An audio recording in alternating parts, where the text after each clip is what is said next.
नमस्कार दोस्तों, आपका मेरे YouTube पर स्वागत है। राधा ने जब श्री कृष्ण को अपनी चरणामृत पिलाई, बहुत ही सुंदर कथा। आइए जानते हैं राधा और कृष्ण के प्रेम के बारे में। कौन नहीं जानता है। कहते हैं कि कृष्ण और राधा का विवाह नहीं हो पाया था, लेकिन दोनों में इतना प्रेम था कि आज भी दोनों का नाम एक साथ लिया जाता है। श्री कृष्ण का राधा के लिए प्रेम और राधा का श्री कृष्ण के लिए समर्पण देखते ही बनता था। शायद इसलिए अपने आप को सबसे बड़ा भक्त कहने वाले नारद मुनि को राधा से जलन होने लगी थी। यह बात श्री कृष्ण अच्छी तरह से जानते थे। एक दिन राधा के बारे में बात करने के लिए नारद मुनि श्री कृष्ण के पास आए। यह बात श्री कृष्ण को पता चल गई थी। जैसे ही नारद मुनि वहां पहुंचे तो श्री कृष्ण उन्हें देखकर अपना सिर पकड़कर बैठ गए। नारद मुनि ने श्री कृष्ण से पूछा कि क्या हुआ प्रभु, आप ऐसे अपने सिर को पकड़कर क्यों बैठे हैं। श्री कृष्ण ने कहा, हे नारद मुनि, मेरा सिर दर्द कर रहा है। नारद मुनि ने पूछा, प्रभु इसको दूर करने का उपाय क्या है।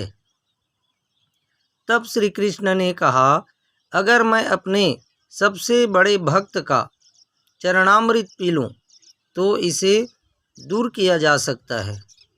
तब नारद मुनि सोचने लगे कि सबसे बड़ा भक्त तो मैं हूँ, लेकिन अगर मैं अपना चरणामृत दूंगा तो मुझे नरक जाने जितना पाप लगेगा। मैं प्रभु को अपना चरणामृत नहीं दे सकता।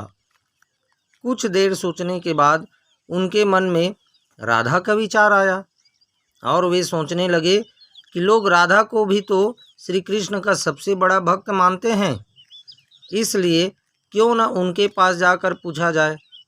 ऐसा सोचकर वह राधा के पास गए और उन्हें भगवान श्री कृष्ण के बारे में सारी बात बता दी। राधा ने जैसे ही सुना, एक बर्तन में अपने पैर धोकर चरणामृत नारद मुनि को देते हुए कहा कि हे मुनिराज, मुझे नहीं पता कि मैं उनकी कितनी बड़ी भक्ति हूँ, लेकिन मुझे यह पता है कि श्री कृष्ण को अपना चरणामृत देने से मुझे नरक में जाने जितना पाप लगेगा और मुझे नरक जितनी यातना सहन करनी पड़ेगी। मुनिवर, वह सब मैं सहन कर सकती हूँ, लेकिन अपने स्वामी को पीड़ा में नहीं देख सकती। यह चरणामृत ले जाकर आप उन्हें दे दें। राधा की बात सुनकर नारद मुनि का सारा घमंड चूर चूर हो गया और उनको पता चल गया कि राधा ही सबसे बड़ी भक्त है और श्री कृष्ण ने यह लीला मुझे समझाने के लिए ही रची थी। जब नारद मुनि राधा के पास से वापस आ रहे थे तो उनके मुख से केवल राधा राधा के नाम की ही धुन सुनाई दे रही थी। जब वे श्री कृष्ण के पास पहुँचे तो देखा कि श्री कृष्ण उनको देखकर केवल मुस्कुराए जा रहे थे और नारद मुनि ने भी सारी बात को समझकर उन्हें प्रणाम करते हुए कहा, जय जय श्री राधे राधे। इस प्रकार यह सुंदर कथा भगवान श्री कृष्ण ने अपने सबसे बड़ी भक्त राधा के लिए यह लीला किए।